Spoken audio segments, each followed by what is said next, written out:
Oke, sekarang wanita yang menganggap bahwa definisi pria yang baik adalah pria yang mau memanjakan pasangannya, terutama dari segi harta, selalu diberi kejutan. Ini kurang materi yang berlimpah. Kembali lagi, apa niatannya? Harta. Punten, maaf. Saya sering lihat juga tuh kalau maaf ya selebriti gitu. Ya, kemudian suaminya kena pelakor. Saya lihat tuh, ya. Dia tuh yang sang pelakor tuh kalau dia foto-foto di Instagramnya, dia bangga banget dia peluk suami orang, tapi sebelahnya tenteng apa? Tas, Louis Vuitton, Gucci gitu. Jadi kalau udah diberikan harta baru dia peluk, ini kelihatan banget itu. Kalau ada yang kayak gitu tuh pelakor tuh, pelakor, ya pelakor. Lain halnya kalau punten, seorang wanita sudah janda, dicerai pisahkah atau cerai meninggal, kemudian dia cuman hidup seperti biasa, sederhana. Kemudian ada ya laki-laki lain yang tentunya faham bahwa sudah tidak punya istri, apakah dia duda, apakah lajang tua, mau meminangnya. Si perempuan ini bukan kategori pelakor, karena tidak ada niatan untuk harta. Dan dia tidak bersolek-solek sengaja ya menggoda, bukan. Paham ya Bu sampai sini? Karena ini harus ngerti pelakor tuh kayak apa kategorinya. Jangan ada tetangga kita janda baik-baik dipinang laki-laki terus kita bilang pelakor, bukan. Ini nggak boleh salah ini, ya. Pelakor biasanya adalah orang terdekat di sekitar kita. Satu, karyawati dari bos di tempat kerja, ya? Teman sekerja dari suami, sahabat terdekat yang tega menikung dan menggoda suami. Saya 3 tahun ada kasus gitu banyak banget, ya. Teman sekolah atau kuliah suami waktu lampau, CLBK. Ini banyak sekali gara-gara apa? Cuman unik-unik ini. Kalau CLBK itu nggak mesti niatannya harta, tetapi itu hanya karena memori. Bu, kita nggak bisa buang memori kita terhadap waktu kita masih kecil. Ya Bu, Ibu pernah reuni nggak? Reuni biasa aja. Saya saja, ada teman-teman dari Al-Azhar nggak sini? Saya saja udah umur segini 50 tahun, reuni sama anak-anak SMA Al-Azhar gitu ya. Itu nggak rasa umur 50 tahun tuh. Merasa kayak waktu kita SMA. Kenapa? Itu namanya inner child. Ya, di dalam otak kita ada masa kecil kita. Waktu TKK, waktu SD, waktu SMP, SMA.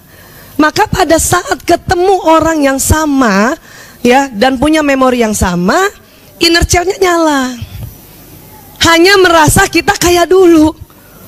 Walaupun kalau kita lihat orang-orang reuni, kan saya sering lihat juga orang-orang reuni, kadang-kadang geleng-geleng kepala, udah pada keriput masih loncat-loncat, rode gitu. Tapi saya paham itu inner child, ya Bu. Nah, pada saat yang waktu SMA sudah mulai ya, maaf, pacaran, walaupun nggak boleh kan sebetulnya, cuman pasti juga ada yang menyimpang gitu kan, udah mulai pacaran. Jadi waktu ketemunya itu yang jalan memori, jadi tetap dia ngelihat kayak dulu, padahal ya Allah tuh uban. Tapi terkadang supaya mengkamuflasekan ini semua, apa dibilang? Seorang perempuan lihat CLBK-nya yang laki-laki gitu udah beruban, kamu tambah gagah ya beruban. Sadap. Kamu berasa banget. Ya. Kalau yang laki-laki lain lagi, kamu tambah berisi. Bilang aja gendut.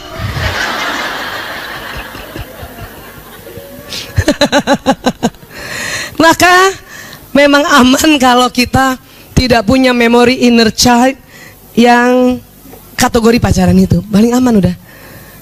Nggak ada getar-getarnya lagi, nggak ada. Malah kita lihat teman-teman yang zaman dulu tuh jelek banget jadinya. Ya Allah, hitam banget ya lu dulu ya, gitu. Kan gitu ya. Nah itu. Jadi kalau yang CLBK, dia tidak melulu niatannya harta. Dia masuk kepada pertemuan memorable, ya. Inner child-nya keluar semua. Dan itu juga akhirnya semu juga, ya, semu juga.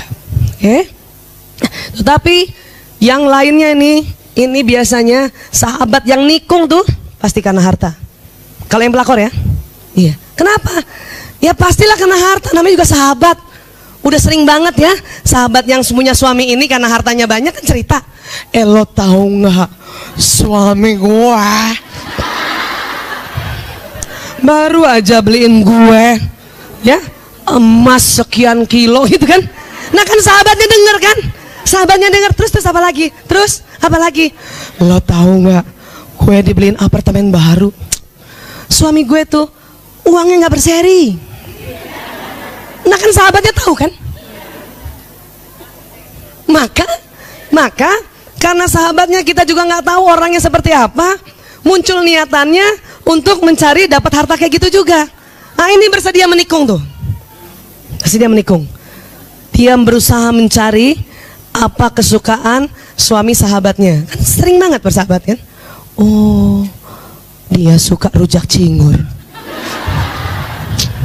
Saya akan berikan rujak cingur yang terbaik yang daripada dibelikan oleh istrinya. Bisa begitu, bisa begitu. Paham ya Bu? Nah, makanya jangan heran tuh, banyak konseling sama saya gini, seorang istri, Bu Aisyah, saya nggak nyangka itu sahabat saya dari kecil. Dia tikung suami saya. Dalam hati saya justru itu. Kenapa? Karena dia tahu persis hartanya si suami sahabatnya ini. Dia tikung saya. Selama ini dia sama-sama saya ajak tidur di rumah. Itu dia.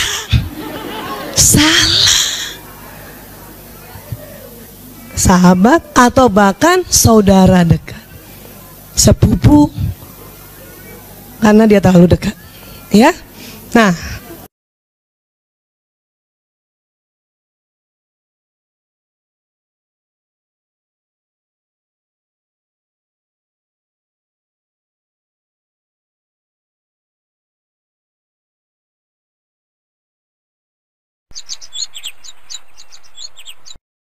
Bismillahirrahmanirrahim.